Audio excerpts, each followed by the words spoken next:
Roddy, you've been very humble and you've spoken very highly of a lot of great motorbike riders and very talented racers. But you're also still a pretty, for want of a better word, phenomenal racer in your own right to this very year. And I want to talk about the NLR. For those that don't know, it's the No Limits Racing Championship. You are the current 2021 Super Twins champion.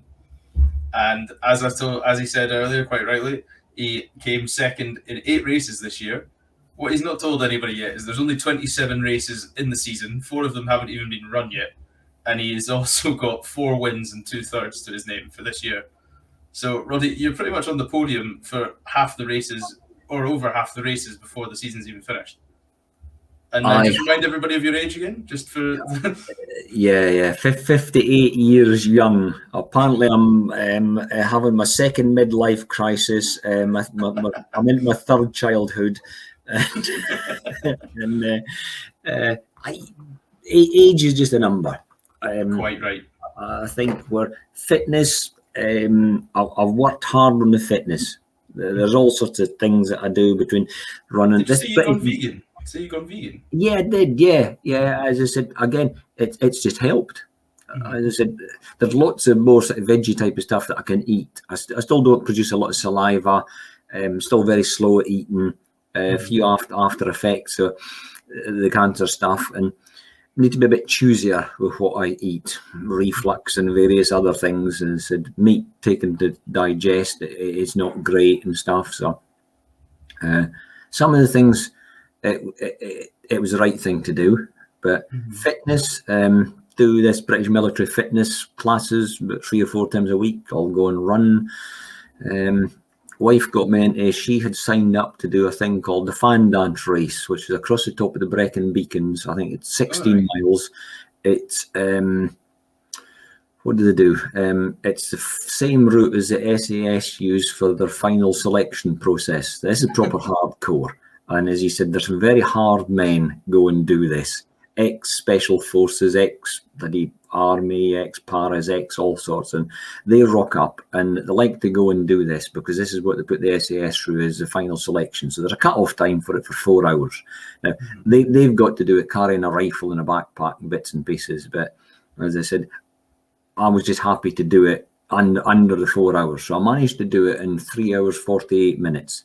So at 50 odd years old, I still got in under that time. So this is where I'm going with this, the bike and the fitness stuff. I worked very, very hard on the fitness because I'm racing up against young kids.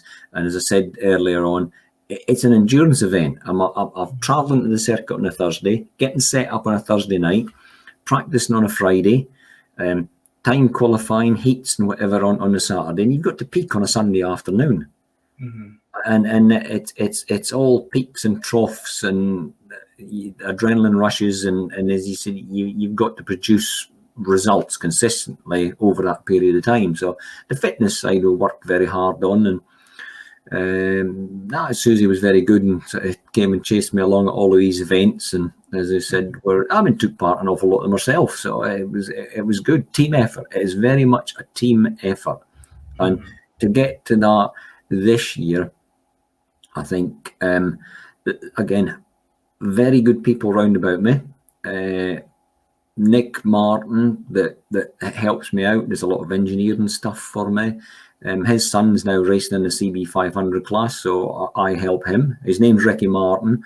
I don't think he can sing anyway. So, and he does take a lot of stick for actually every time. He's been up on the podium a few times with the CB500s, and they're always playing shebangs or something like that to him. But as I said, he takes it in good part. But team effort, as I said, between Rob Collard that I work for.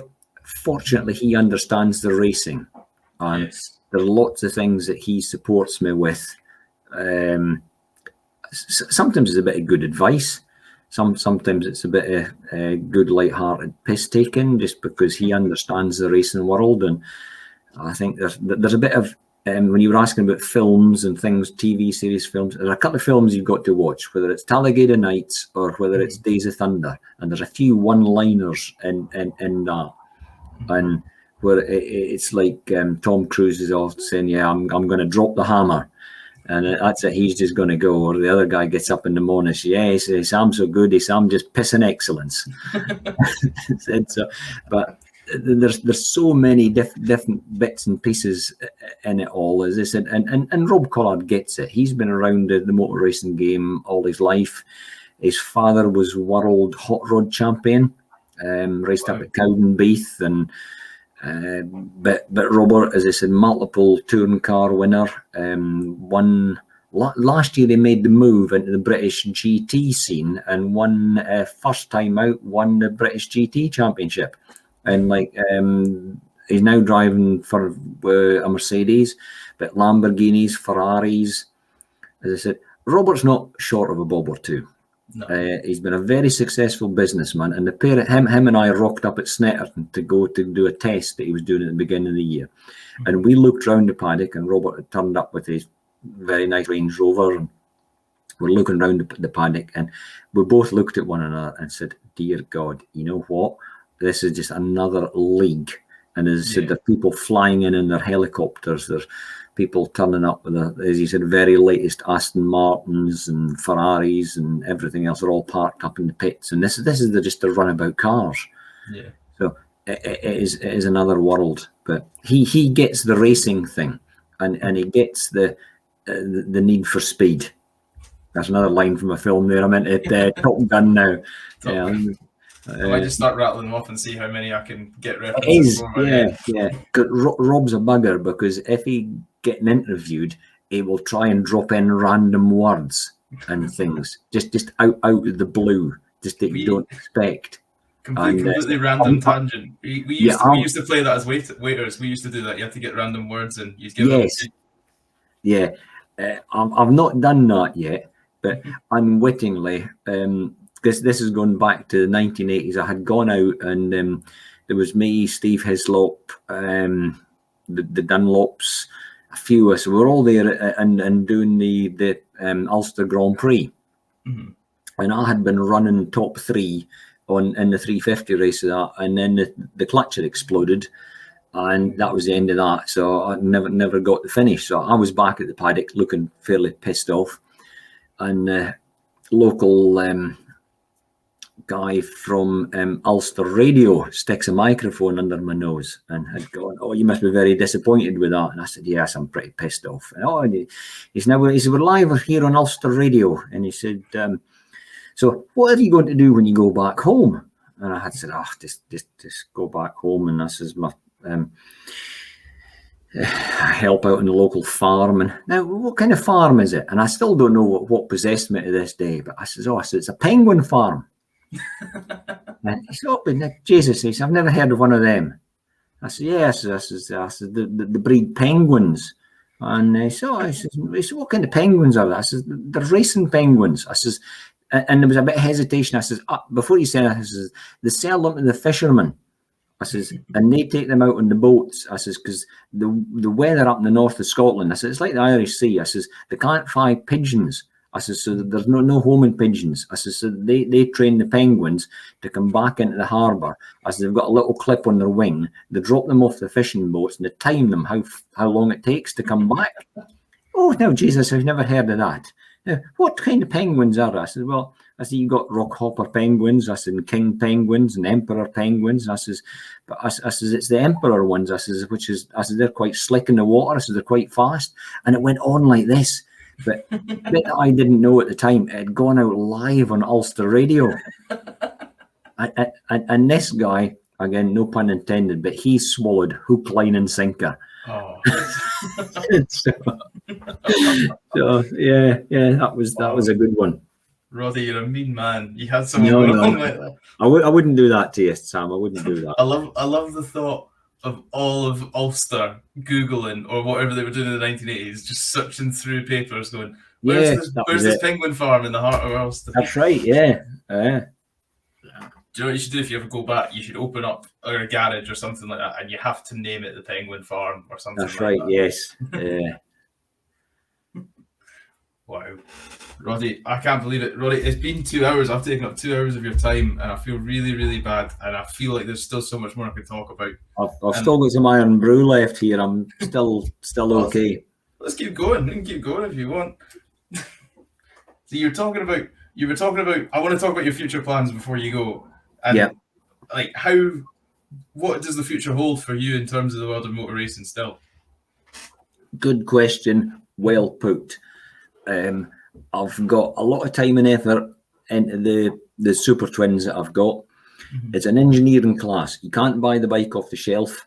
Right. The rules are great. Suits me absolutely to a T. You're allowed to have either a 650 or 700cc bike.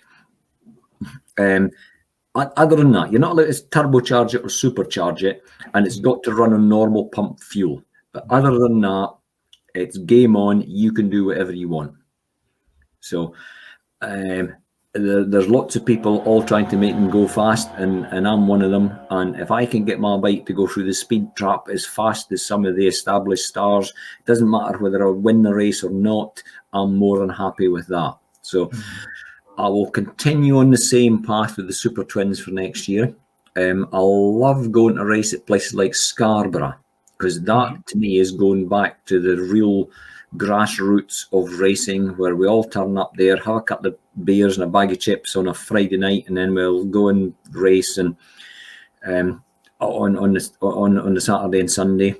But the people that turn up, they're die-hard fans, the ones that will go to the TT, the Ulster Grand Prix, the Northwest 200, and they're a different bunch of people to the ones that are standing at the BSB rounds or the Grand Prix. Different, but completely different bunch. Much more, a lot of camaraderie. I had problems with bikes at Scarborough, weren't running right, and the people that I was competing with are throwing parts at me to try and make sure that I get out on the grid. And I'm more than likely going to have a good go at beating them. But they're throwing parts at me to make sure that I make it to the grid. Now, that's more like the thing that used to go back in the late 70s and early 80s.